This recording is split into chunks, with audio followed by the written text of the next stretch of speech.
Hi, good evening, everybody. Welcome to the Sabres Reloaded.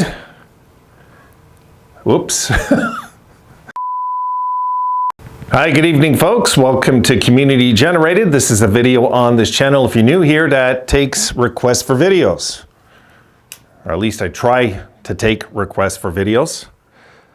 But this one is kind of a good one, okay? This one, it's kind of an appreciated request, actually.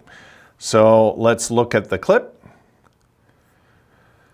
And shout out goes to Jabberwock. He goes, Wayne, my man, I would like to hear what your thoughts are on the various exit interviews that are now up for viewing. Okay, Jabberwock, the reason I am only doing it today, I wanted to hear Kevin Adams, of course, and Donnie Meatballs. I wanted to hear these guys. I wanted to hear what they had to say about the season. And look, I've got two clips I'm going to show you, okay, in this video. My two favorite clips of all the interviews, And from what I'll tell you one thing that stood out for me, okay, in this request was in Tage Thompson's interview. I forget what he said, to be honest. I can't remember. My short-term memory is not there. It's gone. It really is. It's gone. It's been gone since '92. That's why you'll see me struggle with things sometimes. I struggle, and it's my own doing, guys, my alcoholism for years. I burnt my brain cells so bad at one time that I couldn't, I was speech impaired for about 6 months back in '92 till I got my speech back, you know? Much to the dismay of some of my exes. So anyway, let's get back on this. When I seen Tage, okay, and I seen his demeanor, okay, he looked like somebody that finally could let the guard down and say, look, I've been hurting for a long time. You know, like basically this, what I took from the Tage interview. I'm not going to go through all of them, just some of the moments that stand out. But what he did say, what I like, what Tage said is he could tell he expected more of himself. He just, you know, that 50 goal thing for sure must have bugged him a bit. Who wouldn't be bothered by that? You know, like no matter what, you're bothered. Because that's a hell of an achievement to get that. But I don't think that's the thing. With Tage, what I noticed the most, guys, was the bruises all over his face. That's a hockey player when I see that. So, guys, I'm going to throw you some clips, okay? I got two. I'm going to give you my favorite one by a player. And then I'm going to give you my favorite one by management. All right, so here we go. Here is the first one. And this, folks, believe it or not, is Tyson Jost. And that's something that I made pretty well known. How long did it take you to really see what this group had in this room? I'm sure you didn't have really any expectations when you got claimed to show up. Yeah.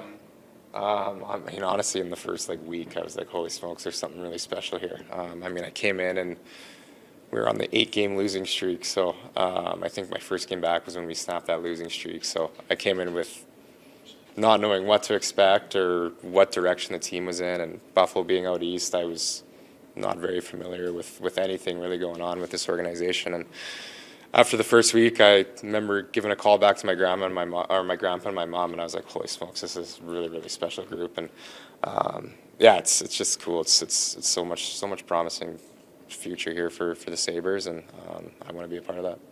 I liked everything he said there. I liked how, and I could go on with the Tyson Jost.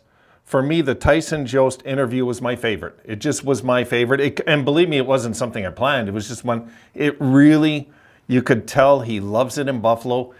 But the fact that he called his family says, you're not going to believe what this team is like, what they're really like. He says, and you heard what he said right there, he talked about that he had no clue about anything about the Sabres. They're out east. He doesn't know, you know, and he was honest. It doesn't get more honest than that when the guy's sitting there and goes, well, I didn't really know much about the Sabres. You know, like it doesn't get much more honest than that. So I was very impressed with those comments and how he just loves it there. And he went as far to say that really Granato's the best coach he's ever had. He said it in so many words, if you notice.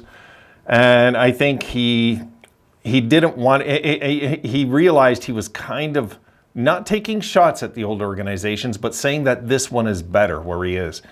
I was very impressed with his comments.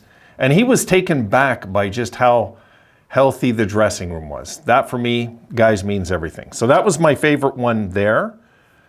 And then I'm going to give you now my favorite GM. It was Granato. It was Adams, not Granato. It was Adams. All right, guys, here's the clip that I liked right here.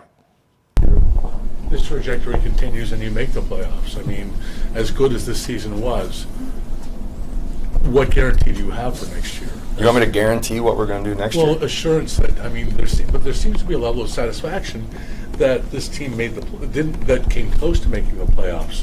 What is the next step? Obviously becomes making the playoffs.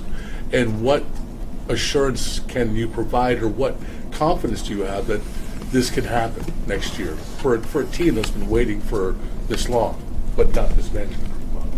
Yeah, you just ask the question one more time. I got a little stuck Well, on I guess, guaranteeing something. I mean, what is? I'll go back to what I asked Don. Was this season a lost opportunity in some ways? Is for all the strides, John, lost opportunity? for all the strides you made, No. for all the strides, but missing the playoffs. But because in that sense, do you paint yourself into a place where you need to make the playoffs next year? All right, let's so I guess try to answer parts of your questions. Lost? I could not disagree with you more in any way that this was a lost season. No, it was phenomenal growth by individual players from the team perspective, the steps we took, just the way our fan base embraced this team, and you started feeling the energy in the building again. Were we disappointed when we make the playoffs? Absolutely. Did we fight hard? Did we come up just short? And that's tough to swallow. So that part's disappointing. We all want that. I think that's what I said in the very beginning. You know, it's tough. I know that you guys all wanted it. We wanted it, the fans, but lost opportunity. No, I think there was an amazing gained opportunity. I would say the exact opposite of what our guys learned, and the pressure that they had to go through, and the ups and downs, and feeling must-win games, and how to handle that, being the youngest team in the league, having guys, and not just our rookies, not the Quinns, Peterka, Power, Levi, those guys, Krebs in these situations, but even the next tier of guys on our teams that have never been on our team, that's never been through something like this, was a huge growth opportunity. So, and now as he turns into next year, we wake up every day and want to be better than we were the day before. Every single one of us. That is what I continuously push within our organization. We have a plan. We're going to work it. We're going to stick with it, and we're going to try everything we can do every day to make this organization better. So, is our expectation next year to just that you're just going to wake up and, hey, you're magically going to be better? No. And if everyone ever said that, you're crazy. Like, no, you got to work for it. You got to earn it. And we're going to keep with that mindset. But, you know, we're not going to, clearly you have your opinion, your thoughts on what the season was, but we're not going to overreact or make decisions for the short term. We're trying to set this up, John, for sustainable success. You've heard me say that before, and I think right now we've put some foundational pieces that are really important in place, and I can't wait for the next chapter in this team. Okay, what I like there about Adams is I marked this guy's name down. We'll talk about that in a sec. But anyway, the reporter asked him the most boneheaded, stupid question, I thought, is like, he not only give him a look like you're an idiot. He just looked at him like, are you kidding me?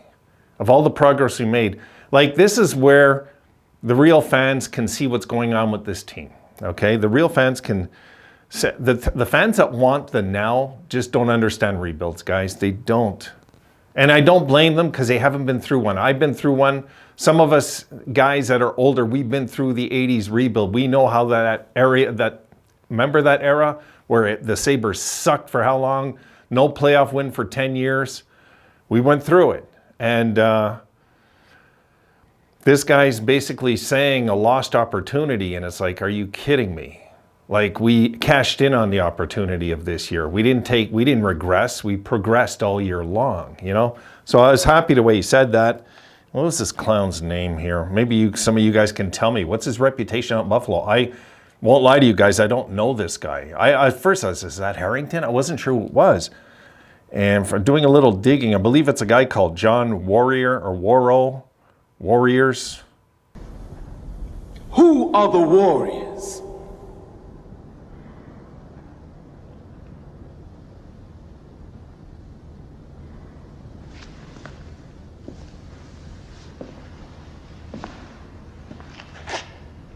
There must be some word.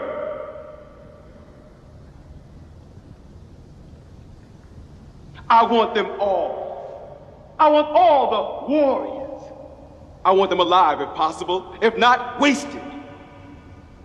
But I want them. You get the picture. John Worrell, it looks like. John Worrell. Like, are you kidding me, John? Like, are you seriously that stupid to do that in front of your peers and all your... I don't know, guys. What do you want me to tell you? You got so many reporters that they say what the EA fans want to hear. You know, they do that here in Montreal, guys, but what's worse about here in Montreal, folks, is the French thing. Okay? They shove the French thing down everybody's throat, and I'm French, so I'm allowed to say it. I don't care what anybody thinks of it. It's true.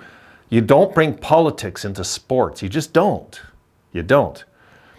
And the minute I remember Guy Carbonneau said it doesn't matter if you're Asian, if you're the coach and you don't speak any French at all, as long as you win. And he got fired about a week later out here. So, it wasn't like that in the 70s out here. It just wasn't.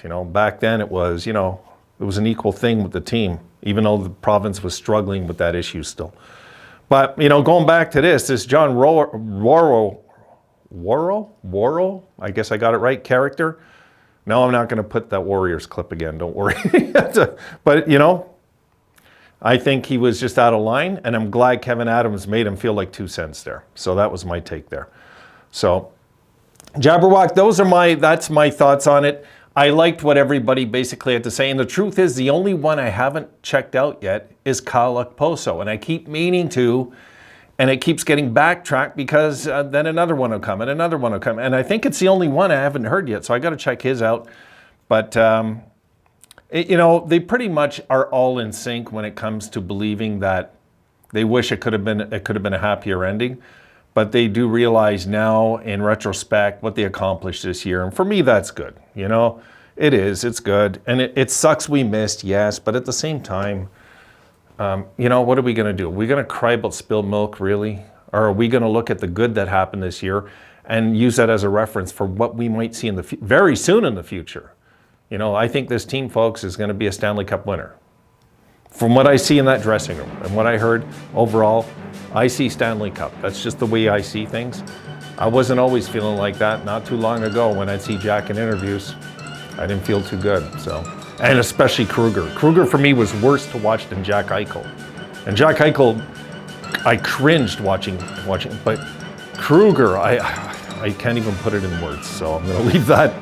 All right, guys, that's it for this one. I got a few more coming your way. See you in those.